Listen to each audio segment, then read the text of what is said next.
ভালোবাসার অনেক গল্প আমি শুনেছি অথবা দেখেছি, কিন্তু আজকের এই মুভির গল্পটি সব গল্পকেই হার মানায়। কারণ এই মুভির গল্পটি আসলে কোনো গল্প নয়, এটা এমন এক সত্য ঘটনা যার সাক্ষী এখনো পৃথিবীতে বেঁচে আছে। আর হ্যাঁ, আমি লিখেছি যে এই মুভির গল্পটি টাইটানিকের গল্পকেও হার মানায়। তার কারণটা না হয় শেষেই বললাম। আর যেহেতু মুভির গল্পটা ছিল প্রায় 3 ঘন্টার, আর মুভির গল্পটা ছিল এতই সুন্দর যে এক মুহূর্তের জন্য ছেড়ে উঠতে পারিনি, তাই এই ভিডিওর দৈর্ঘ্যটাও কিছুটা বড় হতে পারে। তবে হ্যাঁ, কথা দিচ্ছি আপনি হতাশ হবেন না। তো চলুন মুভির মূল গল্পে যাওয়া যাক। বাইরে তখন প্রচন্ড বৃষ্টি হচ্ছিল। একজন লোক বৃষ্টির মধ্যে গাড়ি চালিয়ে স্থানীয় থানায় এসেছে। অন্যদিকে একটি মেয়ে চিৎকার করে কাঁদতে কাঁদতে তার ঘরে ঢুকে যায়। সেই লোকটি পুলিশের সামনে এসে বলে, আমি নিজেই আমার ছেলেকে খুন করেছি। এটা শুনে পুলিশের চোখ তো কপালে উঠে যায়, কারণ এই ব্যক্তিটি সে হচ্ছে এখানকার স্থানীয় পঞ্চায়েত প্রধান, যাকে সবাই সুলতান নামে ডাকে। দৃশ্য চলে আসে হসপিটালে, যেখানে সবাই অনেক টেনশন করছিল। তখনই বৃষ্টির মধ্যে এক মহিলা ভিজতে ভিজতে আসে। তার কাছে একটি চিঠি ছিল।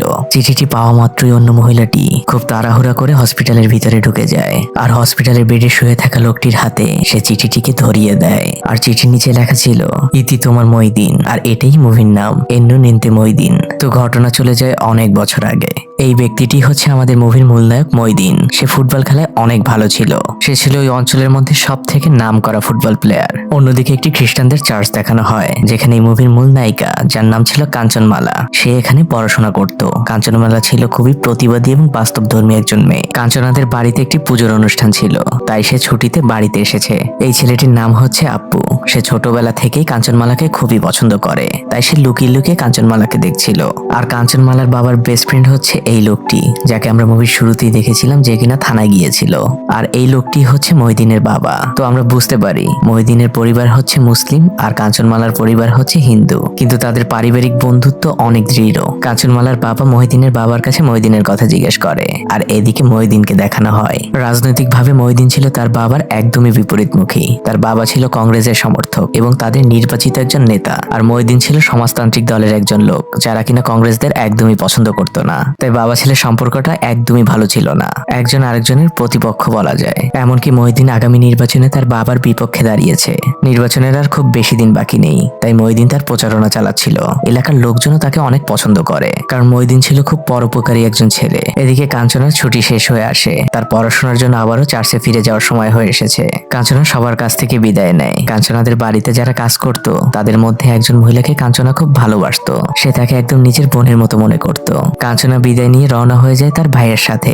কাঞ্চনার ভাইয়ের নাম ছিল সেদু। যাওয়ার পথে তাদের গাড়িটি হঠাৎ করেই নষ্ট হয়ে যায়। কাঞ্চনা তখন পায়ে হেঁটেই রওনা হয়, আর তখন বাইরে প্রচন্ড বৃষ্টি শুরু হয়। কাঞ্চনা চার্চে ফিরে আসলে চার্চের সিস্টার তাকে অনেক বকাঝকা করে, কারণ কাঞ্চনার নামে প্রায় বেনামি চিঠি আসে। কিন্তু কাঞ্চনা একদম সোজাসুজি জানিয়ে দেয় সে এই বিষয়ে কিছুই জানে না। চিঠি নিয়ে কাঞ্চনা চলে আসে। খাবারের সময় সবাই খাবার খাচ্ছিল, কিন্তু কাঞ্চনা কিছুই খাচ্ছিল না। তার মাথায় শুধু ঘুরছিল চিঠির কথা। খাবার ফেলে রেখে সে আবারও রুমে ফিরে আসে। সে চিঠিটি খোলে, কিন্তু এটা কোনো চিঠি ছিল না, এটা ছিল একটি বই। বইয়ের মধ্যে সাংকেতিক ভাষায় অনেক কিছু লেখা। আর আমরা তো জানি কাঞ্চনা ছিল খুব মেধাবী একজন মেয়ে। সে খুব সহজেই চিঠিটি সলভ করে ফেলে, আর বুঝে যায় যে এই চিঠি মইদিনই তাকে দিয়েছে। মইদিন কাঞ্চনা চার্চের সামনে আসতো। সে সবসময় দূর থেকে কাঞ্চনাকে ফলো করত, আর কাঞ্চনাও তাকে পছন্দ করত।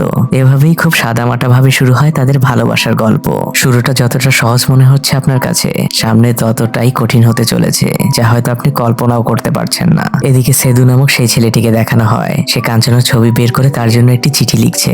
পরদিন সেদু মইদিন সবাই আসে কাঞ্চনাদের বাসায়, কারণ এরা দুজন ছিল কাঞ্চনার ভাইয়েরই ক্লোজ ফ্রেন্ড, আর একসাথেই ফুটবল খেলতো। কিন্তু এখানে একটি ভুল বোঝাবুঝি হয়। কাঞ্চনা ইশারায় মইদিনের সাথে কথা বলছিল, কিন্তু সেদু মনে করছিল কাঞ্চনা ইশারায় তার সাথে কথা বলছে। এটা দেখে সেদু তো একদম ফিদা। তার মনে মনে লাড্ডু ফুটছিল। মইদিনরা কাজ শেষে যখন ফিরে যাচ্ছিল, তখন বাই বলার সময়ও তাদের মধ্যে ভুল বোঝাবুঝি হয়। এদিকে মইদিনের বাসায় আজ মইদিনকে দেখতে পাত্রীপক্ষ এসেছে। পাত্রীপক্ষরাও ছিল পাশের অঞ্চলেরই খুব প্রভাবশালী ব্যক্তি। তারা মইদিনের সাথে তাদের মেয়ের বিয়ের কথা পাকা করতে এসেছে। কনে পক্ষ মইদিনের বাবার সাথে বিয়ের দিন ধার্য করছিল। তখন মইদিনের মা এসে মইদিনের বাবাকে ডেকে নিয়ে যায়। মইদিনের মা মইদিনের বাবাকে বলে, বিয়ের ডেট একদম ফাইনাল করার আগে একবার হলেও তো ছেলেটার সাথে কথা বলা উচিত। মইদিনের বাবা তখন ধমক দিয়ে বলে, এই বাড়িতে আমি যেটাই বলবো সেটাই ফাইনাল। মইদিনের বাবা আসলে এই টাইপেরই লোক ছিল। তার আত্ম অহংকার ছিল খুবই বেশি। সে যেটাকে ঠিক মনে করতো সেটাই ঠিক। এরই মধ্যে মইদিন সেখানে চলে আসে। পাত্রীপক্ষ মইদিনকে দেখে তো খুবই খুশি হয়ে যায়। তারা মহিউদ্দিনকে বিয়ের ডেটের ফাইনাল কথা জানায়, কিন্তু তখন মহিউদ্দিন তাদেরকে টিটকিরি করে বলে, আমার বাবা যে এই বয়সে আরেকটি বিয়ে করবেন এটা শুনে আমি খুবই খুশি হয়েছি। তখন ওই পাত্রীপক্ষ সেখান থেকে রেগে মেগে চলে যায়। মহিউদ্দিনের বাবা মহিউদ্দিনের উপরেও খুব রাগ করে। মহিউদ্দিন তখন তাকে স্পষ্ট করে বলে দেয় যে সে কাঞ্চনমালাকে ছাড়া কাউকেই বিয়ে করবে না। এই কথা শুনে মহিউদ্দিনের বাবা তো একদম ক্ষেপে যায়, কারণ কাঞ্চনমালা ছিল হিন্দু পরিবারের, সেই সাথে তার বেস্ট ফ্রেন্ডের মেয়ে। মহিউদ্দিনের বাবা তখন তার বন্দুক নিয়ে এসে মহিউদ্দিনকে মারতে যায়। মহিউদ্দিনের মা তখন তাকে বাধা দেয়। মহিউদ্দিনের বাবা মহিউদ্দিনকে গুলি না করলেও তাকে সাথে সাথেই বাড়ি থেকে বের করে দেয়। মহিউদ্দিন তার এক আঙ্কেলের বাসায় চলে যায়। সেখানেই সে থাকতে শুরু করে। তার ছোট মামাতো বোন মহিউদ্দিনকে জিজ্ঞেস করে, আচ্ছা দাদা, কাঞ্চনমালা কি অনেক সুন্দরী? তখন মহিউদ্দিন কিছুটা মুচকি হেসে বলে, সত্যিকারের ভালোবাসার জন্য সুন্দর চেহারার থেকে সুন্দর মনটা বেশি প্রয়োজন, যেটা কাঞ্চনমালার রয়েছে। মহিউদ্দিন কাঞ্চনমালার জন্য একটি চিঠি লিখতে বসে। এই চিঠিটি ছিল মূলত একটি প্রমিস লেটার। মহিউদ্দিন আর কাঞ্চনমালা যে পৃথিবীর যে কোনো পরিস্থিতিতে একজন আরেকজনকে ছেড়ে যাবে না, এই চিঠিটি ছিল তারই প্রমিস। মহিউদ্দিন এই চিঠিটি পাঠায় একটি বাচ্চাকে দিয়ে। বাচ্চাটি দেখতে ছিল খুবই কিউট, মানে বাচ্চাটিকে দেখে এবং তার কাজকর্ম দেখে সত্যি হাসি পাচ্ছিল। কিন্তু দুর্ভাগ্যবশত বাচ্চাটি কাঞ্চনার বাবার কাছে ধরা পড়ে যায়। কাঞ্চনার বাবা চিঠিটি পড়ে ফেলে, আর এরপরে দৃশ্য চলে যায় কাঞ্চনার সেই চার্চে। কাঞ্চনার বাবা এবং তার ভাইরা মিলে কাঞ্চনাকে সেখান থেকে ধরে নিয়ে বাড়িতে চলে আসে। বাড়িতে আসার পরে তারা কাঞ্চনাকে দিয়ে সেই চিঠিটি পড়ায়। চিঠি পড়া শেষে কাঞ্চনাও তার পরিবারকে বলে সে মহিউদ্দিনকে ছাড়া কাউকেই বিয়ে করবে না। আর যেটা হবার কথা সেটাই হয়। পরিবারের সবাই মিলে কাঞ্চনাকে অনেক মারে, আর তারা কাঞ্চনাকে একদম ঘরবন্দি করে রাখে। আর এই কথাটি যখন মহিউদ্দিন শুনতে পায়, সে রাতের অন্ধকারেই কাঞ্চনার সাথে দেখা করতে চলে আসে। তারা দুজন লুকিয়ে লুকিয়ে দেখা করে। মহিউদ্দিন কাঞ্চনাকে তার সাথে পালিয়ে যেতে বলে। তখন কাঞ্চনা বলে, না, আমরা আমাদের দুই পরিবারকেই রাজি করাবো, কারণ তোমার বাবা এবং আমার বাবা বেস্ট ফ্রেন্ড। আমাদের কারণে তাদের এত বছরের বন্ধুত্বকে নষ্ট হতে দিব না। তারা অবশ্যই আমাদের ভালোবাসার মূল্য বুঝবে। মহিউদ্দিন কাঞ্চনার কথা মেনে নেয়, কিন্তু যাবার আগে মহিউদ্দিন কাঞ্চনাকে বলে, তোমার যখনই মনে হবে যে তুমি এই বাসা ছেড়ে আমার কাছে চলে আসবে, আমি ঠিক তখনই তোমাকে নিতে চলে আসবো। পরদিন সকাল হয়। কাঞ্চনার বাবা কাঞ্চনার বিয়ের কথা ভাবছে, আর এই কথাটি কাঞ্চনা জানালা থেকে শুনে ফেলে। এই বিষয়টি নিয়ে কাঞ্চনা তার বাবার সাথে ঝগড়াও করে, আর কাঞ্চনা একটি চিঠি লিখে পাঠিয়ে দেয় মহিউদ্দিনের কাছে। চিঠিতে কাঞ্চনা লিখেছে যে তাকে পাত্রপক্ষ দেখতে আসবে, এখন সে কি করবে। চিঠির উত্তরে মহিউদ্দিন কাঞ্চনাকে সকল আইডিয়া দিয়ে দিয়েছিল। কাঞ্চনা সেই অনুযায়ী কাজ করে। পাত্রপক্ষ যখন তাকে দেখতে আসে, সে সবকিছুই প্রথমে হাসি মুখে মেনে নেয়, কিন্তু যখন সে পাত্রের সামনে যাবে তখন আমরা দেখতে পাই কাঞ্চনমালা বিধবা শাড়ি পরে রুম থেকে বের হয়েছে, আর ওই অবস্থায় সে পাত্রপক্ষের সামনে যায়। আর এই অবস্থা দেখে তো পাত্রপক্ষ পুরোই খেপে যায়, কারণ তারা মনে করে কাঞ্চনা একজন বিধবা, আর কাঞ্চনার বাবাই বিষয়টি লুকিয়েছে। তারা কাঞ্চনার বাবাকে খুবই অপমান করে আর সেখান থেকে বেরিয়ে যায়। পাত্রপক্ষ চলে যাবার পরে কাঞ্চনার বাবা আর তার ভাই মিলে কাঞ্চনাকে প্রচন্ড মারে। আর চলে যাওয়ার সময় কাঞ্চনার ভাই হঠাৎ করেই মহিউদ্দিনের সেই চিঠিটি দেখে ফেলে। মহিউদ্দিন আর কাঞ্চনা যার মাধ্যমে চিঠি চালাচালি করত, কাঞ্চনার ভাই তাকে ধরে ফেলে, কিন্তু এতেও তাদের চিঠি আদান প্রদান বন্ধ থাকে না। তারা নতুন নতুন উপায় বের করে নিত। আমরা আসলে আমাদের এই ফেসবুকের যুগে চিঠির ভালোবাসাকে অনেক মিস করি। আপনারা আপনাদের প্রিয় মানুষটিকে কখনো চিঠি লিখেছেন কিনা তা প্লিজ আমাকে একটু কমেন্ট করে জানাবেন। যাই হোক, এদিকে দেখা যায় মহিউদ্দিন তার নিজের নির্বাচনী প্রচারণায় বের হয়েছে। যখন সে গ্রামের বাজারে চলে আসে তখন তার বাবাও সেখানে চলে আসে। তাদের মধ্যে এক পর্তন ঝগড়া হয়ে যায়, কিন্তু মহিউদ্দিন তো পিছু হটার ছেলে না। সে আবারও তার প্রচারণা চালিয়ে যেতে থাকে। যখন সে কাঞ্চনার বাড়ির সামনে চলে আসে তখন সে আর কাগজের কথাগুলোকে না বলে সে কাঞ্চনার উদ্দেশ্যে তার ভালোবাসা প্রকাশ করতে থাকে মাইকের মাধ্যমেই। এটা শোনা মাত্রই কাঞ্চনা খুবই খুশি হয়ে যায়। ওই দিন রাতে নির্বাচন উপলক্ষে মহিউদ্দিন কাঞ্চনার বাড়ির সামনে একটি নাটকের আয়োজন রাখে। গ্রামের সবাই সেই নাটক দেখতে আসে, কিন্তু নাটকের মূল উদ্দেশ্য ছিল আসলে কাঞ্চনার পরিবারকে বোঝানো যে মহিউদ্দিন আর কাঞ্চনা যে একজন আরেকজনকে অনেক ভালোবাসে। নাটক শেষ হয়ে যায়, মহিউদ্দিন তার বাড়ি ফিরতে থাকে, কিন্তু পথের মধ্যেই কিছু লোক মহিউদ্দিনের উপর আক্রমণ করে। এই লোকগুলো ছিল মূলত কাঞ্চনার ভাই সাদুর লোক। কাঞ্চনার ভাইয়ের মুখ আটকানো থাকলেও মহিউদ্দিন তাকে দেখেই বলে, তুই আমার বেস্ট ফ্রেন্ড ছিলি, তোর চোখ দেখে আমি বুঝতে পেরেছি যে তুই সাধু। সবাই মিলে তখন মহিউদ্দিনের উপর আক্রমণ করে, কিন্তু মহিউদ্দিন তো ছিল খুবই শক্ত সামর্থ্য একজন পুরুষ, তাই অন্যরা মহিউদ্দিনের সাথে পেরে উঠছিল না। তখন সাধু তার মাজা থেকে একটি পিস্তল বের করে, কিন্তু মহিউদ্দিন সেটিকে কৌশলে নিয়ে নেয়। আশপাশে সবাই পালিয়ে যায়। মহিউদ্দিন চলে যাওয়ার আগে সাধুকে বলে, তুই আমার বেস্ট ফ্রেন্ড ছিলি, তোর বোনের কাছে আমি এই কথা কখনোই বলবো না, কারণ তোকে ছোট করা মানে আমি আমার নিজেকে ছোট করলাম। এটা বলে মহিউদ্দিন সেখান থেকে চলে যায়। পরদিন অন্য এক পাত্রপক্ষের লোকজন কাঞ্চনাকে দেখতে গাড়ি নিয়ে আসে, কিন্তু পথের মধ্যে সেই বাচ্চাটি তাদেরকে কাঞ্চনার মহিউদ্দিনের একসাথে একটি ছবি দেখিয়ে ফেরত পাঠিয়ে দেয়। কিন্তু আপু নামের সেই ছেলেটি কাঞ্চনার বাবা মাকে সেই ছবিটি দেখায়। কাঞ্চনার বাবা বাড়িতে ফিরে এবার কাঞ্চনাকে আগের থেকে আরো অনেক বেশি মারে। কাঞ্চনার মা এসে কাঞ্চনাকে অনেক বোঝায়। সে কাঞ্চনাকে বলে, তুই যদি কোনো মুসলিম ছেলেকে বিয়ে করিস তাহলে তোর ছোট বোনদের কখনোই বিয়ে হবে না। কাঞ্চনা কাঁদতে থাকে আর তার মাকে বলে, আমি মহিউদ্দিনের জন্য সারা জীবন অপেক্ষা করতে পারবো, আর মহিউদ্দিনও তাই। তুমি ছোট বোনদেরকে আগে বিয়ে দাও, তারপর না হয় আমি আর মহিউদ্দিন দূরে কোথাও চলে যাব, তোমাদের চোখের সামনে আর কখনোই আসবো না। কাঞ্চনার এই কান্না বাইরের বৃষ্টির শব্দের সাথে মিশে যেতে থাকে। অন্যদিকে সাদু নামক সেই ছেলেটি এত বছরে কাঞ্চনার জন্য যত চিঠি লিখেছে সবকিছু সে ছিঁড়ে ফেলে দেয়, কারণ সেও মনে মনে কাঞ্চনাকে অনেক ভালোবাসতো আর কাঞ্চনা বাসতো মহিদিনকে।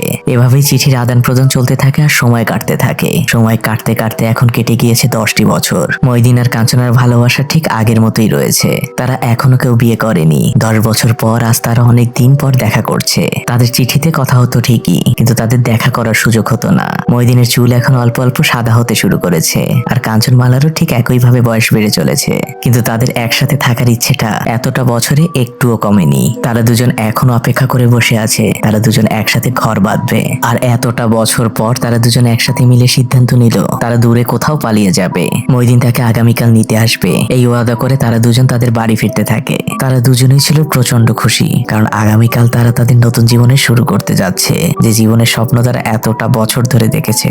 মহিদিন এগুলো ভাবতে ভাবতে বাসায় ফিরছিল। বাইরে তখন ঝুম বৃষ্টি হচ্ছিল। পথে তার বাবার সাথে তার দেখা হয়। তারা একজন আরেকজনকে অতিক্রম করছিল। তখন মহিদিনের বাবা মহিদিনকে জিজ্ঞেস করে, তুমি এসব কবে বন্ধ করবে? তখন মহিদিন কিছুটা মুচকি হেসে বলে, আপনি আমাকে ছোটবেলায় শিখিয়েছেন কাউকে কোনো ওয়াদা করলে তা রক্ষা করতে হয়, না হলে উপরওয়ালা নারাজ হন। আর আমি কাঞ্চনমালাকে ওয়াদা করেছি সারা জীবন তার সাথেই থাকবো। আমার জীবন থাকতে তার হাত আমি কখনো ছাড়বো না। তখন মহিদিনের বাবা তার ছেলেকে বলে, তাহলে তোমার এই জীবন রাখার আর কোনো প্রয়োজন নেই। এটা বলে একজন বাবা তার নিজ সন্তানের পেটেই ছুরি ঢুকিয়ে দেন। ভাবতেই অবাক লাগে, কারণ এটি একটি সম্পূর্ণ সত্য ঘটনা। যাই হোক, মহিদিনের নিথর দেহ মাটিতে পড়ে যায়। এদিকে কাঞ্চনা যখন এই ঘটনা শোনে তখন সে একদম পাগলের মতো হয়ে যায়। সে সাথে সাথে একটি চিঠি লিখতে বসে যায়। কাঞ্চনা লিখতে থাকে, তুমি আমাকে কথা দিয়েছিলে তুমি আমাকে নিতে আসবে। আমি সবকিছু রেডি করে বসে আছি। এতটা বছর তোমার জন্য অপেক্ষা করে বসে আছি তোমার মৃত্যু সংবাদ শোনার জন্য নয়। তোমাকে বেঁচে থাকতেই হবে আর তোমার নিজ হাতেই আমার এই চিঠির উত্তর দিতে হবে। কাঞ্চনার লেখা এই চিঠিটি আমরা এই মুভির শুরুতে দেখেছিলাম। একজন মহিলা আসলে মহিদিনের মায়ের কাছে এই চিঠিটি নিয়ে এসেছিল। মহিদিনের মা এই চিঠি পাওয়া মাত্রই সাথে সাথে সে মহিদিনের কাছে চলে যায় আর মহিদিনের হাতেই চিঠিটি দিয়েছিল। মহিদিনের জ্ঞান ফিরে আসে আর সে চোখ খুলেই প্রথমে চিঠিটি দেখতে পায়। চিঠিটি পড়ার পরে মহিদিনের দু চোখ বেয়ে পানি পড়তে থাকে। আর এদিকে মহিদিনের বাবা পুলিশকে বলছিল তাকে কোর্টে নিয়ে যাওয়ার জন্য।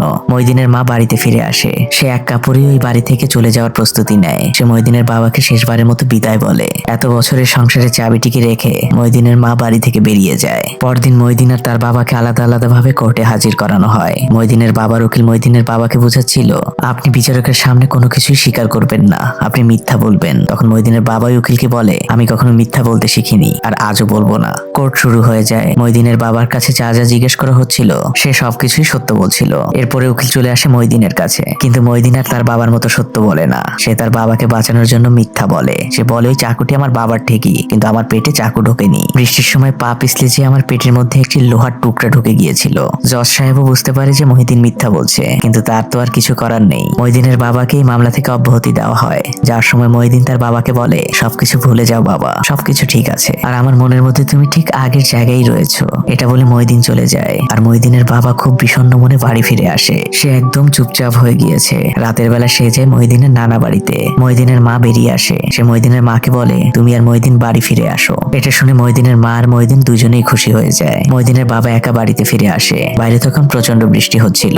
সে তার পছন্দের পুরোনো দিনের একটি গান চালু করে তার চেয়ারে শুয়ে থাকে। সে চোখ বন্ধ করে গান শুনছিল, কিন্তু এই চোখ আর কোনোদিনই খোলেনি। মহিদিনের বাবা ঘুমের মধ্যে স্ট্রোক করে মারা যান। এভাবেই আরো কয়েকটা দিন কেটে যায়। স্থানীয় সিনেমা হলে একটি ভূতের সিনেমা এসেছে, তাই কাঞ্চনাদের বাড়ির সবাই বায়না ধরেছে সেটি দেখতে যাবে, কিন্তু কাঞ্চনা যেতে রাজি হয় না। কিন্তু শেষমেশ সবার সাথে সে ওই সিনেমা হলে যায়, কিন্তু কাঞ্চনা একদম মনমরা হয়ে বসে থাকে। আর তখনই সিনেমা হলের স্ক্রিনে ভেসে ওঠে মহিদিনের লেখা কাঞ্চনার উদ্দেশ্যে একটি চিঠি। কাঞ্চনার ভাই মহিদিনকে খোঁজার জন্য বাইরে যায় আর তখন মহিদিন এসে কাঞ্চনার পাশে বসে। মহিদিন কাঞ্চনাকে বলে, আজ রাতে আমি তোমাকে নিতে আসবো। আমি গাড়িতে 3টি হর্ন দিলে তুমি বাসা থেকে বাইরে বের হবে। এর মধ্যে কাঞ্চনার ভাই সেখানে চলে আসে। মহিদিন সেখান থেকে চলে যায়। রাত নেমে আসে। বাইরে বৃষ্টি হচ্ছিল। কাঞ্চনা প্রস্তুতি নিচ্ছিল বাসা থেকে চলে যাওয়ার জন্য। এর মধ্যে মহিদিনও সেখানে চলে আসে। সবকিছু একদম ঠিকঠাক হচ্ছিল। আর তখনই মহিদিন দেখতে পায় অনেকগুলো গ্রামবাসী দৌড়ে আসছে। কেউ একজন মারা গিয়েছে, কিন্তু কিছু সময়ের মধ্যেই মহিদিন বুঝে যায় মারা গিয়েছে আসলে কাঞ্চনারই মেঝো ভাই। তাদের আর পালানো হয় না, কারণ কাঞ্চনা তার ভাই বোনদের খুবই ভালোবাসতো। আর এভাবে আরো কয়েকটা দিন কেটে যায়। ভাগ্য যেন তাদের কোনোভাবেই সহায় হচ্ছে না। কাঞ্চনার ভাই আসলে কাঞ্চনাকে অনেক ভালোবাসতো। কাঞ্চনা এখনো বিয়ে করেনি দেখে সেও এখন পর্যন্ত বিয়ে করেনি। আর আপু নামে সেই ছেলেটা কাঞ্চনার ভাইয়ের কাছে এসে কাঞ্চনাকে বিয়ের কথা বলে। পরদিন আপু আর তার পরিবার কাঞ্চনাকে দেখতে আসে। কাঞ্চনা আপুর সাথে আলাদাভাবে কথা বলতে চায়। কাঞ্চনার আর আপ্পু আলাদাভাবে কথা বলার জন্য বারান্দায় যায়। আপ্পু প্রথমে কাঞ্চনাকে বুঝাতে থাকে যে সে কাঞ্চনাকে অনেক ভালোবাসে। তখন কাঞ্চনা আপ্পুকে বলে, তুমি যদি আমাকে 10 গুণ ভালোবাসো, আমি মইদিনকে 100 গুণ ভালোবাসি, আর মইদিন আমাকে 1000 গুণ ভালোবাসে। কাঞ্চনা অনেক কান্না করতে থাকে আর আপ্পুকে বুঝাতে থাকে মইদিনের প্রতি তার ভালোবাসা। আর আপ্পু এবার খুব ভালোভাবেই বুঝে যায় কাঞ্চনমালা আর মইদিনের ভালোবাসার কাছে তার ভালোবাসা আসলে অনেকটাই তুচ্ছ। সে কাঞ্চনার কাছে ক্ষমা চায়। আর পরদিন আপ্পু মইদিনের কাছে যায়। মইদিন প্রথমে বুঝতে পারে না যে আপ্পু কেন এসেছে। আপ্পু তার পকেট থেকে কাঞ্চনার পুরনো সেই ছবিটা বের করে আর ওয়ালের সাথে সেটি লাগিয়ে তার নিচ থেকে লিখে দেয়, কাঞ্চনা শুধুই মইদিনের। এটি দেখে মইদিন খুবই খুশি হয়ে যায়। পরদিন মইদিন আর কাঞ্চনা আরো একটি বারের জন্য দেখা করার সুযোগ পায়। মইদিন কাঞ্চনাকে জানায় কাঞ্চনার তার পাসপোর্টটি খুব তাড়াতাড়ি হয়ে যাবে। আর আমরা বুঝতে পারি তারা দুজন তাদের স্বপ্নকে বাস্তবে রূপ দেওয়ার জন্য তারা এই দেশ ছেড়েই চলে যাচ্ছে। মইদিন আর কাঞ্চনা নিউ ইয়র্কে চলে যাবে। কাঞ্চনা একটু আক্ষেপ করে বলে, এতটা বছর অপেক্ষা করেছি, তারপরে এই দেশের মাটিতে আমাদের আর ঘর বাঁধা হলো না। মইদিন বলে, আমরা চাইলেই পারতাম, কিন্তু তাতে হয়তো আমাদের দুই পরিবারের বাইরের মানুষের অনেক কথা শোনা লাগতো। পরদিন মইদিন চলে যায় পাসপোর্ট অফিসে। সেখানে থাকা মইদিনের পরিচিত একজন মইদিনের হাতে 2টি পাসপোর্ট দেয়। মইদিনের মনে হচ্ছিল সে যেন সোনার হরিণ হাতে পেয়েছে। এটি ছিল কাঞ্চনমালা আর তার পাসপোর্ট। তাদের এত বছরের অপেক্ষার আর ভালোবাসার পূর্ণতা পেতে যাচ্ছে। মইদিনের খুশি আর কে দেখে। এদিকে কাঞ্চনমালাও তার গোছগাছ করতে থাকে। সেও প্রচন্ড খুশি, কারণ তারা দুজন ধীরে ধীরে পৃথিবীর সকল বাধা কাটিয়ে উঠেছে। মইদিনের বাস নৌকার ঘাটে এসে থামে। সকল যাত্রী বাস থেকে নেমে যায়। ঘাটে মাত্র একটি নৌকাই ছিল। নৌকা ছিল যাত্রীতে বোঝাই। মইদিন নৌকায় ওঠে। যেহেতু সবাই মইদিনকে চিনতো আর অনেক ভালোবাসতো, তাই মইদিনের পকেটে পাসপোর্ট দেখে সবাই খুব খুশি হয়ে যায়। তারা বলতে থাকে, আমাদের মইদিন বিদেশ যাচ্ছে। নৌকায় থাকা সবাই খুব খুশি ছিল। নৌকা চলতে থাকে, কিন্তু ধীরে ধীরে আকাশের অবস্থা খারাপ হতে থাকে। আকাশে মেঘের গর্জন করতে থাকে। আর এদিকে কাঞ্চনা আজ অনেকটা বছর পর তার মনের মতো করে সাজুগুজু করছে। সে সাদা শাড়িটিকে খুলে আজ রঙিন শাড়ি পরেছে। এদিকে বাতাসে নৌকা আস্তে আস্তে দুলতে শুরু করেছে। কাঞ্চনাকে আর সাদা শাড়ি পরতে হবে না দেখে সে ওই শাড়ি দিয়ে দেয়ালে পড়ে থাকা পুরনো ময়লাগুলোকে মুছছে। এদিকে নৌকা আরো দুলতে থাকে। তখন এক পশলা বাতাস এসে কাঞ্চনার মুখে এক বিষণ্ণতার দোলা দিয়ে যায়। এদিকে যাত্রী বোঝাই নৌকাটি বাতাসের সাথে আর লড়াই করে থাকতে পারে না। নৌকাটি উল্টিয়ে যায়। সবাই পানিতে পড়ে যায়। মহিলা, শিশু আর বৃদ্ধরা পানিতে তলিয়ে যেতে থাকে। মইদিন একে একে সবাইকে উদ্ধার করার চেষ্টা করতে থাকে। অন্যরাও তাকে সাহায্য করে। মইদিন একে একে করে সবাইকে পানির নিচ থেকে টেনে তুলছিল। কাঞ্চনার ভাইও অন্য একটি নৌকা নিয়ে তাদের সাহায্যে এগিয়ে আসে। মইদিন বারবার পানির নিচে যাচ্ছিল আর এক একজনকে উঠিয়ে নিয়ে আসছিল। একটা পর্যায়ে নৌকায় থাকা অন্য লোকরা মইদিনকে বলে, অনেক হয়েছে মইদিন, এখন উঠে এসো। মইদিন তাদেরকে বলে, আমাকে নিয়ে তোমরা চিন্তা করো না, তোমরা এদেরকে নিয়ে হসপিটালে চলে যাও। এখনো পানিতে অনেক মানুষ আছে, আমি আমার শেষ চেষ্টাটুকু করবই। এটা বলেই মইদিন আবারও পানির নিচে ডুব দেয়। কিন্তু এবার মইদিন চলে আসে নদীর একদম মোহনায়, যেখানে পানির ঘূর্ণিপাক চলছিল। নদীর মোহনায় কিন্তু আসলেই এমন ঘূর্ণিপাক হয়। মইদিন সেই ঘূর্ণিপাকের মধ্যে পড়ে যায়। তাই মইদিন আর পানি থেকে বেরিয়ে আসতে পারে না। পানির অতল গহ্বরে হারিয়ে যায় মইদিন। এমনকি তার লাশটাও পাওয়া গিয়েছিল না। নদীর কিনারায় সবাই চিৎকার করে মইদিনের জন্য কাঁদতে থাকে। মইদিনের মাও সেখানে চলে আসে। ছেলের মৃত্যুর এই খবর শুনে কোনো মা কি আর দাঁড়িয়ে থাকতে পারে?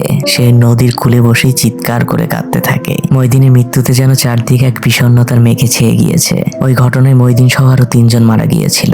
স্থানীয় সেই পত্রিকা এখনো কেরালায় খুঁজলে আপনারা পাবেন। এদিকে মইদিনের মৃত্যুর সংবাদ শোনার পরে কাঞ্চনমালার কি অবস্থা হয়েছে একবার একটু ভাবুন। সে মরে যাওয়ার সকল চেষ্টাই করে। সে তার পরিবারের কাছে একটি আবদার করে যে নদীর পানি মইদিনের মুখে শেষবারের মতো ঢুকেছিল, কাঞ্চনমালা সেই পানি পান করতে চায়। কাঞ্চনমালার জন্য ওই নদী থেকে সেই পানি নিয়ে আসা হয়। কাঞ্চনমালা সেই পানি পান করে আর তার সাথে বিষ মিশিয়ে সে মারা যাবার চায়। তখন মইদিনের মা সেখানে চলে আসে। কাঞ্চনমালা তাকে দেখে জড়িয়ে ধরে। মইদিনের মা কাঞ্চনমালাকে বলে, তুমি আমার ঘরের বউ, তুমি আমার ছেলের বউ, তোমাকে সেই মর্যাদা দিয়ে আমি আমাদের বাড়িতে তোমাকে নিয়ে যাব আজ। মইদিনের মা কাঞ্চনমালাকে নিয়ে মইদিনদের বাড়িতে চলে আসে। এতটা বছর ধরে যে বাড়ির বউ হওয়ার স্বপ্ন দেখেছিল কাঞ্চনমালা, আজ সেই বাড়িতে বউ হয়ে এসেছে সে।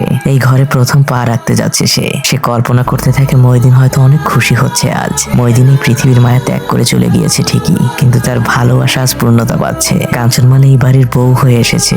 আজ আর কোনো সমাজ তাকে কিছু বলতে পারবে না। কাঞ্চনমালা ঘরের মধ্যে ঢুকে যায়। আর এখানেই শেষ হয়ে যায় মইদিন আর কাঞ্চনমালার ভালোবাসার গল্পটি। এই ঘটনাটি 1960 সালে ইন্ডিয়ার কেরালায় ঘটেছিল।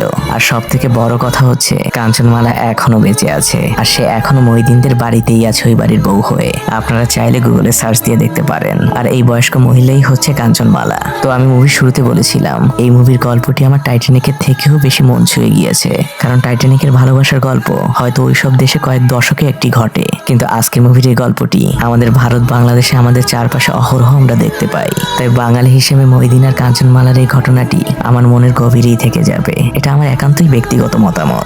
আপনি আমার সাথে একমত নাও হতে পারেন। তবে হ্যাঁ, মুভিটি কেমন লাগলো তা অবশ্যই আমাকে কমেন্ট করে জানাবেন। আর যদি সত্যিই ভালো লেগে থাকে তাহলে অবশ্যই একটি লাইক দিয়ে বুঝিয়ে দিবেন। তো আজ এই পর্যন্তই, ভালো থাকবেন আপনারা, আজকের মতো বিদায়।